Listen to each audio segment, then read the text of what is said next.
നിങ്ങളിലേക്ക് സ്വർണ്ണവില കൃത്യമായി എത്തിക്കുന്ന ഈ ചാനൽ സബ്സ്ക്രൈബ് ചെയ്യാനും നോട്ടിഫിക്കേഷൻ ലഭിക്കുവാനായി ബെല്ലൈക്കൺ അമർത്താനും മറക്കരുത്. അതുകൂടാതെ നിങ്ങളുടെ ഓരോ ലൈക്കും വിലപ്പെട്ടതാണ്. ലൈക്ക് ചെയ്യാൻ മറക്കരുത് കേട്ടോ. ലോകത്തിലെ ഏറ്റവും വലിയ സ്വർണ്ണ ഉപഭോക്താക്കളിൽ ഒന്നാണ് ഇന്ത്യ. ഓരോ വർഷവും ടൺ കണക്കിന് സ്വർണ്ണമാണ് ഇന്ത്യയിൽ ഇറക്കുമതി ചെയ്യുന്നത്. അതുകൊണ്ട് തന്നെ ആഗോള വിപണിയിൽ സംഭവിക്കുന്ന ചെറിയ ചലനങ്ങൾ പോലും ഇന്ത്യയെ ബാധിക്കും.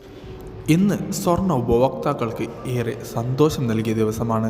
കാരണം ഇന്ന് 2 തവണയാണ് സ്വർണ്ണ വിപണിയിൽ ഇടിവ് നേരിട്ടത്.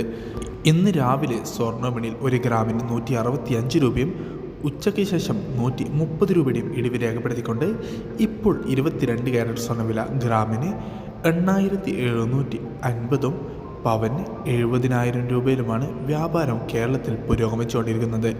Thanks for watching gold price Kerala today.